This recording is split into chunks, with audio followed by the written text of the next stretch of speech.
guys, how are we all doing? It's Cam back at you again. I assume you clicked on the video because you wanted a lesson on vibrato. I've had many questions on this. One in particular very recently was asked by a guy called Fazil Ashraf. Sorry if I pronounced that wrong. Basically asking me if I could do a tutorial on bending and vibrato.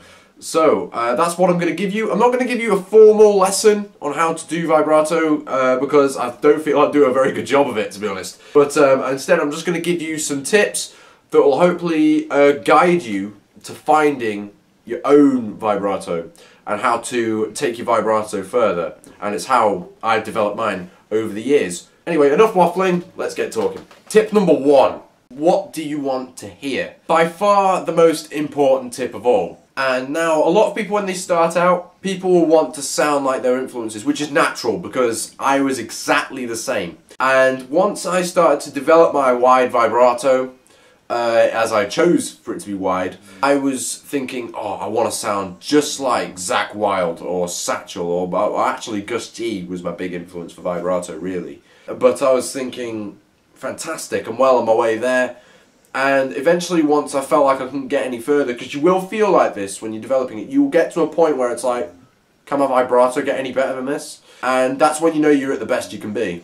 Because you will realise that you're starting to not sound like someone who you wanted to sound like, you are starting to sound like yourself.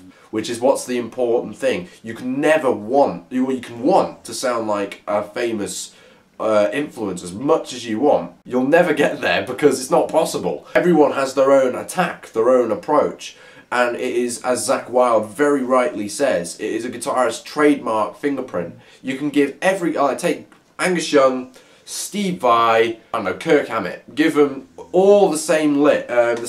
So take, I don't know,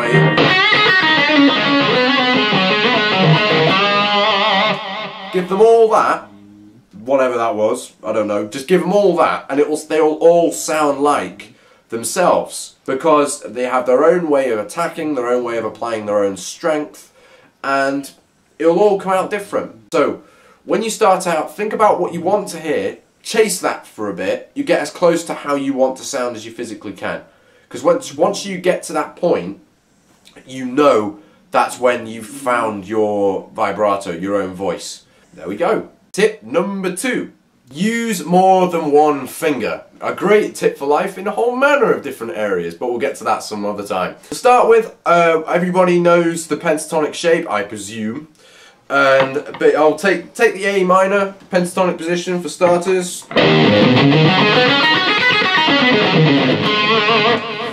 And the bends that everybody knows more or less are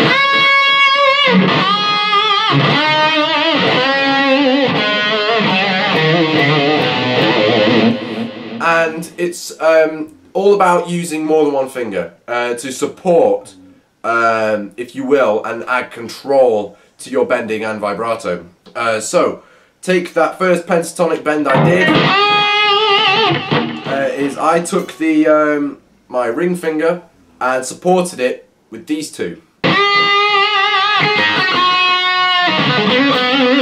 So, you can even support with 3 fingers. So take, we're in E minor now, so take that bend, I just did it with the ring finger. Instead you can do it with your pinky and support it with all 3. Sounds cool too, I don't know why, it does sound different.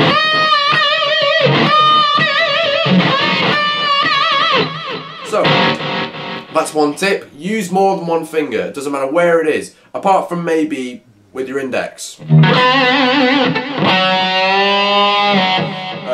I wouldn't recommend bending upwards with your first finger like B.B. King. Although he was brilliant at it, I wouldn't recommend it. There's not a lot of control. I think it's just luck if you can get it right.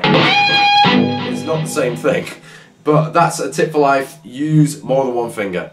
Tip 3. It's all in the wrist action. No pun intended whatsoever. When it comes to vibrato and bending, one thing I really needed to think about was how to apply my strength and control, same way as I did with the support of more than one finger. and take a full step. Actually, let's try something a bit more challenging. Take your I think it's called a fourth bend, where you bend up a fourth interval. I don't know. I'm not a theory guy, but we're in the G minor pentatonic position now.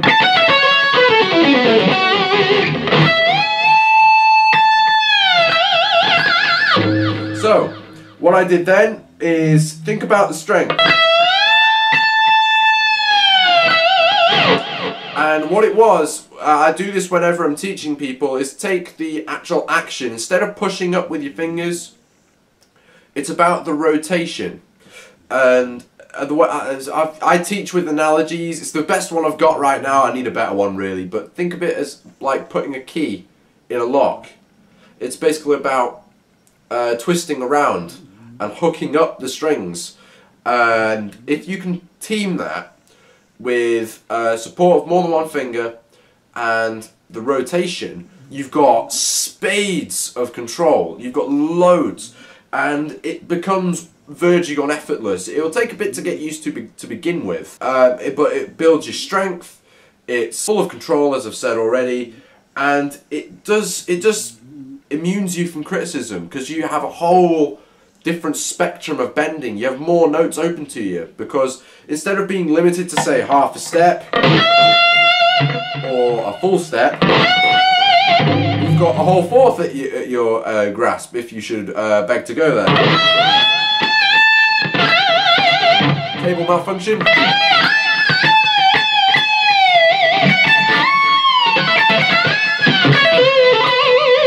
So if you want to be satchel, that's where you go for those moments. All in the wrist action. Tip 4.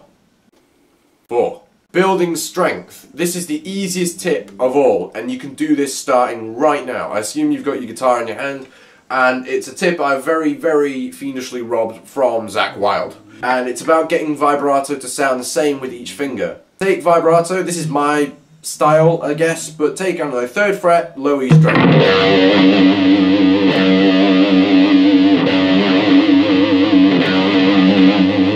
Get it to sound the same with each finger in the same degree. So, index.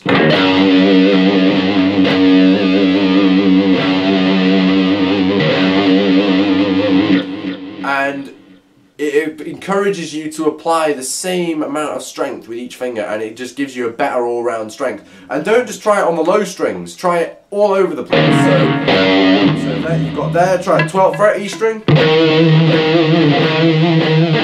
etc. 7th fret G string. It doesn't take long, and you don't have to do it this fast. I'm just doing it for the sake of covering ground.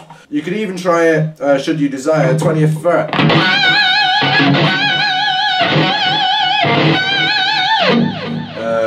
But try it in a whole manner of different places, because it does feel different. The tough one, it actually, is probably, I'd say, 2nd fret low E, because you don't have a lot of room.